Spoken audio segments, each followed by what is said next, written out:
Ассалаумағалейкум, қайырлы кеш достар. Таңғы дәстүр марафонның 6-шы күніне келіп жеттік. Бүгінгі тақырып күнделікті тиімді жүргізу.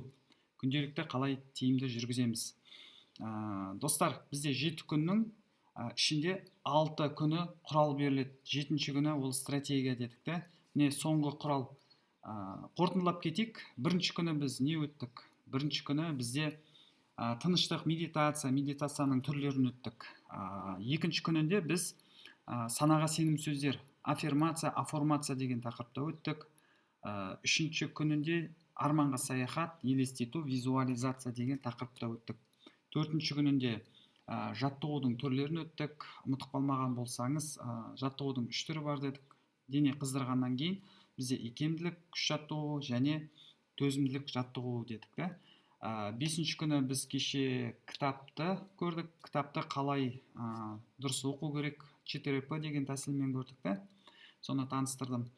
Енді бүгінгі 6-шы күнінде біз күнделікті тиімді жүргізу тақырыбында өтеміз. Міне достар, осы 6-ы жалпы табысты адамдардың көбі қолданатын құралдар.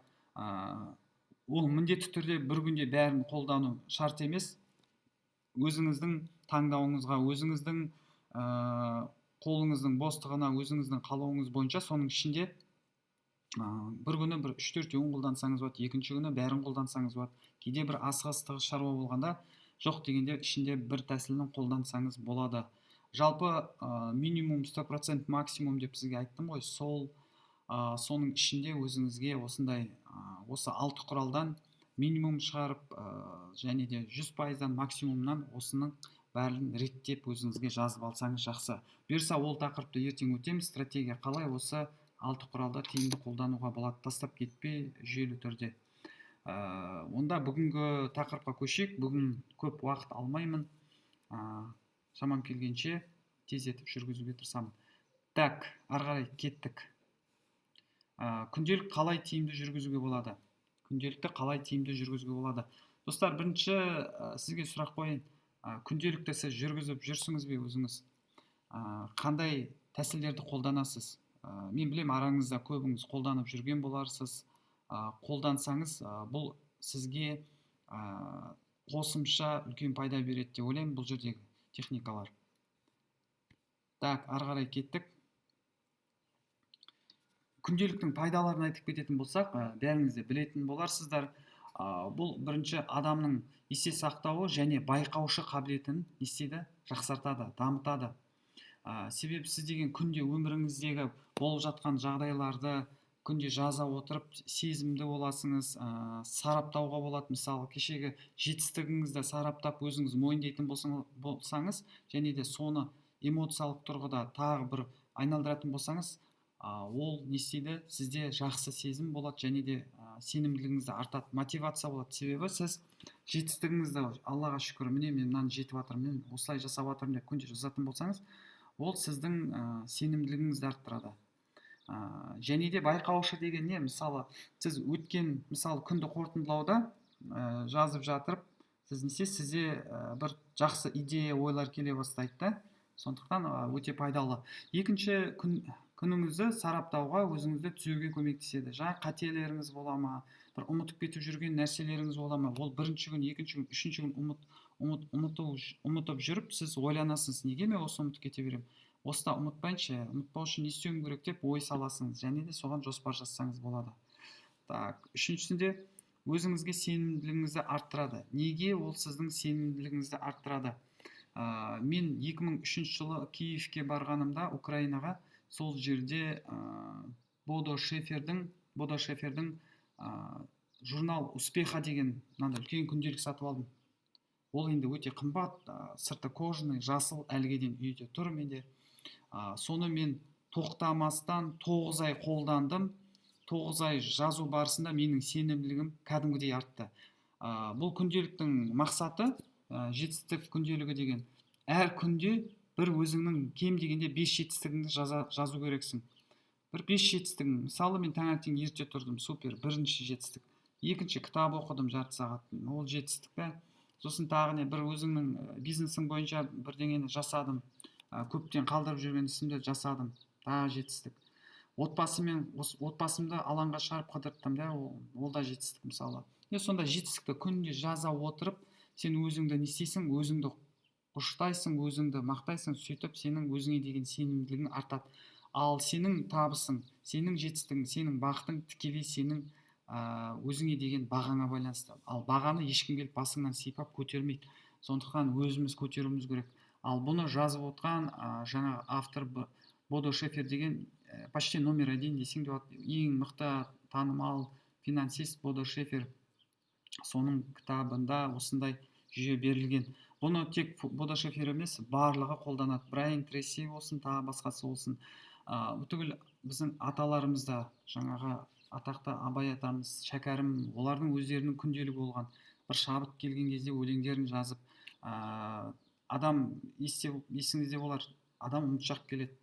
Ал олар жаңағы Абай болсын, дана адамдар, олар кітапты соның бәрі ойында болды деп ойлайсыз, жоқ, оның бәрі түп санада. Ал түп санада ол дүнияның барлығы болу үшін ол көп жазады, олар жазады, сақтайды күнделіктерде, жаңағыдай өздерінің күнделіктері болды, солар жазып оқу арқылы не істейді, жүйелетеді білімді. Сондықтан мына қалам мен жазу жалпы ол миды кәдімгідей дамытады. Сондықтан жазуымыз керек. Мотивация береді дедік, жаңа ойлар тудырады. Так, түсіндік қой, да, пайдасы өте зор. Ал енді өзімізге мына жерде тағы бір сұрақ қояйықшы. Ал дәл осы күнделікті толтырмасақ не болады? Күнделік ұстамасақ не болады?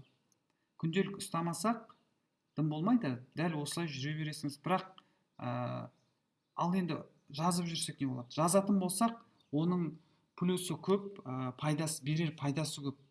Сіз ұмытқан жерлеріңізді реттеп аласыңыз, қатеңізді реттейсіңіз, күніңізді алдын ала жоспарлап, жақсы инсайттар, жақсы ойлар. Одан қалса ол сіздің не болады? Күнделік деген аты да айтып тұр. Сіз бір жыл күнделік жасаңыз, ол сіздің тарихыңыз болады. Ол сіздің былай айтқанда өміріңіздің бөлшегі болады. Так, күнделік бастауға көмектесетін немесе күнделікті жазып жүрген болсаңыз, процесті жақсартуға көмектесетін 3 қарапайым қадам беріледі осы жерде. Бірінші қадам, формат таңдаңыз. Цифровой немесе дәстүрлі. Дәстүрлі күнделік жаңағы, ручкамен жазу, немесе цифровой. Енді әркімнің таңдауы әртүрлі, бірақ жақсысы әрине ішінде қаламмен жаңағы күнделік, әдемі бір қымбат күнделік алу керек, себебі ол қымбат күнделік сіздің тарихыңыз болып қалады. Сондықтан бір кожаный жақсы, ішінде шамаңыз келгенше датасы, күні, календарі бар, сондай күнделік алғаныңыз жөн. Алла бұйыртса, мен қазір заказ бердім, сол жеке өзімнің жүйемен құрылған күнделік бұйырса осы жыл нарыққа шығу керек. Сол кезде қолдансаңыз болады. Ішінде барлығы жүйелі түрде табысты және бақытты болуға арналған, жаңағы бағытты қамтитын, анализ жасайтын сондай шаблондармен жасалған күнделік болады. Ал қазіргі таңда өзіңізге күнделік таңдаңыз. Менің кеңесім сол, ішінде бастысы күнімен болған жақсы. Күн сіздің дедлайныңызға жақсы болады. Бір күн тастап кетпейсіңіз. Сізде барлығы күнмен жазылуы, күнде 5 минут жоқ дегенде жазасыңыз. Сөйтіп сізде не болады? Ол әдетке айналып кетеді. Цифровой немесе дәстүрлі. Мысалы мен осы күнге дейін мен дәстүрліні қолданып келдім. Менде бірнеше қазір күнделіктер үйде жатыр. Бірақ осы жылдың басында, жоқ, осы жылдың басында емес, өткен жылдан бастап мен цифровойға көштім. Жаңа айттық қой, Evernote-тың ішінде мен күнделік дегенде блокнот аштым да, сол жерге күнде цифраны жазам, және өзім қолмен істеймін, компьютермен соны жазам. Оның бір жақсысы, бұл күнделік менде күнде қалтамда жүреді, сотовыйда жүреді. Сотовыйдан ашам, жаза салам. Қай жерде жүрсең де сотовый қасыңда. Ал күнделікті сумкада ұстап жүру керек. Сондықтан маған ыңғайлысы ол осы цифровой. Ноутбук, макбукпен жазам, немесе жаңа телефонмен жазам. Екеуінде де синхронизация, Evernote деген. Осыны таңдаңыз. Екінші мәселе ол күнделік ашыңыз. Енді көп созбай сразу ашу керек. Жаңағы Evernote-та мен қосап ашатын болсаңыз, дым қиыны жоқ.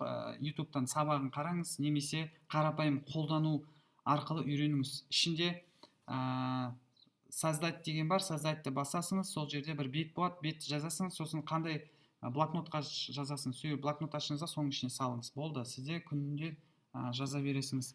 Болмаса Evernote-та соның ішінде шаблондар да бар, ведение дневника, ішінде тағы не бар, журнал успеха деген бар, шаблонның түрі бар енді соның ішінде.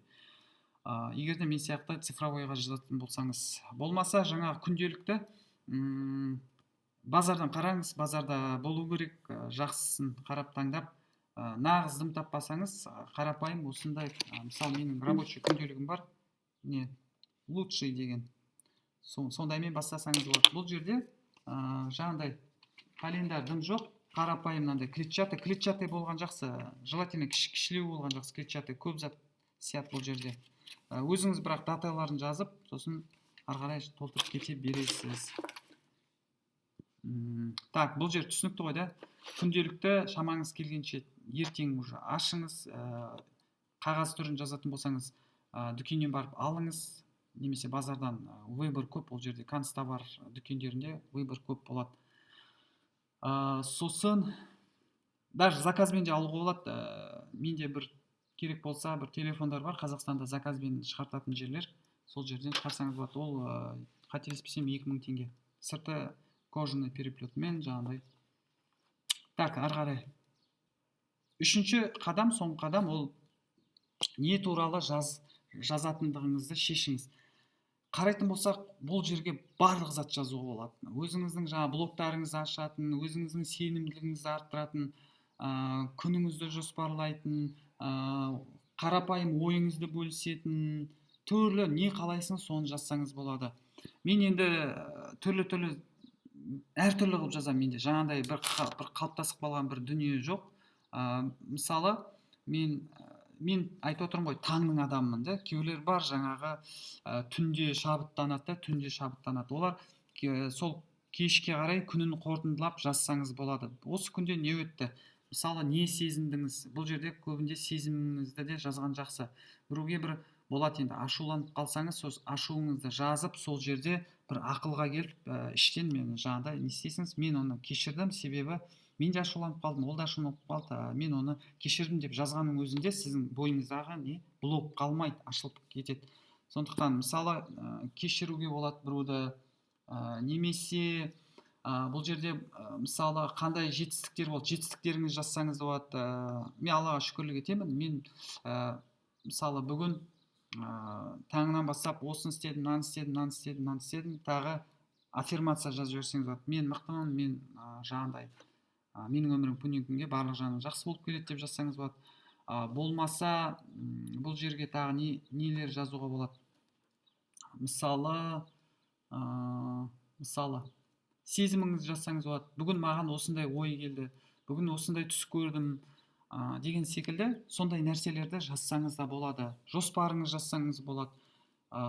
Менің жоспарлаған, мысалы, бір жылдық жоспарым бойынша мен дұрыс келе жатырмын ба деген сұрақтарға жауап қойсаңыз болады. Енді қалауыңыз білсін, түрлі нәрсе жазуға болады.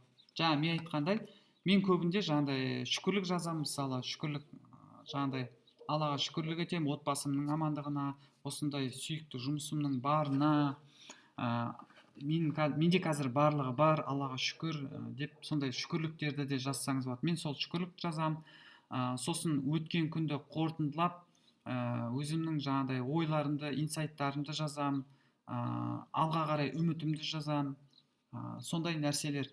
Енді ол көп уақыт алмайды, 5 минут, әрі кетсе 10 минут уақыт алады. Солар жазып тұрсаңыз жақсы болады. Кейде болады, бір шабыт келіп қалады, өлең жазғың келеді. Кейде жолдасыңа арнап бір өлең жазам, мысалы. Ол енді жарты сағатқа дейін кетіп қалуы мүмкін, себебі кішкене ойланасың, толғанасың. Сондай кездерде болады. Пайдасын жаңа жоғарыда айтып кеттім де. Сондықтан сол нәрселерді жазғаныңыз жөн. Кейде бұл жерде менде тағы бір плюсы бар, ол бір көптен бері істей алмай жүрген нәрсе есіме түсіп кетеді. Сол кезде мен оны істеймін. Шұғыл өзімнің жаңағыдай Todoist деген өзімнің күнделігім бар, ежедневник цифровойда, соған жазам, міндетті түрде істеу керек, осындай уақытта істеу керек деп белгілеп қоям. Сосын ол маған сол күн не істейді, жаңағы сол программаның ішінде шығып тұрады. Бүгін істейтін істердің ішінде сол жаңағы есіме түскен іс тұрады. Өзіңіз біліңіз, не жазсаңыз да әйтеуір жазып бастаңыз. ең ішінде эффективный шүкірлік айту, аффирмация айту, күніңізді қорытындылау, үмітіңізді жазу, жаңағыдай өзіңіздің жетістіктеріңізді жазыңыз. Жаңа мен айтып отырмын ғой, 9 ай жазу барысында менің өзіме деген сенімділігім кәдімгідей 500 градусқа ауып кәдімгідей не дамыдым да. Себебі мысалы мен егер де кітап оқымасам, мен егер де өзім жайында жаңағыдай өзімді мақтап жазбайтын болсам, бәлкім мен сіздің алдыңызда қазір тұрмас едім. Мен қарапайым 90% адамдар қосап қазір мұнайшы болып, жаңағы мұнайдан тапқан ақшаның буына батып, қазір мүмкін бір баста дым болмаса да бір джип айдап жүретін бедім мүмкін. Бірақ Аллаға шүкірлік етемін ондай болмағаныма. Сондықтан біздер күнделік жазамыз. Күнделік дамытады адамды. Көп көргенде емес, көп түйгенді сұра дейді қазақта. Сондықтан түйуге тырысыңыз, ал түйуге тікелей көмектесетін күнделік жүргізу. Так, үй тапсырмасын беремін. Күнделік форматын таңдаңыз бірінші. Жаңағы айтқан цифровой немесе дәстүрлі күнделік. Сосын күнделікті ашыңыз, көп созбаңыз, сразу ашыңыз. Evernote болса Evernote, болмаса жаңағы қарапайым Evernote-ты білмеймін, басқа тұрмаймын десеңіз Word-тан ашыңыз, или болмаса Sotway-да бар жаңағы не зат аты ішінде өзінің блокноттары бар ғой Sotway-да. Барлық соткада болады сол. Соны қолдансаңыз болады. Кешіріңіз, білмеймін.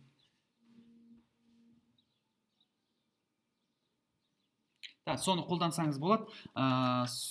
Болмаса жаңағы қарапайым дәстүрлі күнделікті алыңыз да соны жазып бастаңыз. Сосын не жазатыныңызды шешіңіз. Жаңағы мен айтқан не жазасыңыз, соны күнде жазып бастаңыз. Мысалы, бірінші аффирмация бірінші шүкірлік жазам, содан кейін барып жаңағыдай не жазасыңыз, күнімді қорытындылаймын, сосын жетістіктерімді жазам деген секілді осындай 3-4 қадаммен күнде жазсаңыз болады. Кейін жазу барысында сізге түрлі ойлар келеді, сезім келеді, соған байланысты жазып кете берсеңіз болады. Сосын осы бүгінгі тақырып бойынша пост жазсаңыз, достар, ешқайсыңыз әлі пост жазып жатқан жоқсыңыз, пост жазыңыз. Не үшін мен постты мен өз пайдама жазың деп отқан жоқпын. Пост жазу арқылы сіз бүгін өткен тақырыптан не істейсіңіз, түп санаңызға бекітесіңіз. Бастысы біреуге түсіндіру емес, бастысы сіз оны қайталау, айту. Сол кезде сіздің жаңағы ойыңыз не істейді, бекейді. Ал таңғы дәстүр дегеніміз сол хэштегті таңғы дәстүр деп хэштег аштық. Ол Инстаграмда да. Бұл жерде барлығыңыз мысалы жазған адамдар сол хэштегпен, сіздің пост сол жерде тұрады. Ертең сізден кейін оқитын адамдар мүмкін оқитын болса, мүмкін содан пайда алар деген ниетпен не істедік, соны құрдық сол хэштегті. Міне достар, осымен қысқа ғана біздің сабағымыз аяқталды. Баршаңызға Алла береке берсін, біліміңізге тек тоқтамай өзіңізді, нәпсіңізді жеңіп, осындай пайдалы құралдарды қолданыңыз. Көріскенше.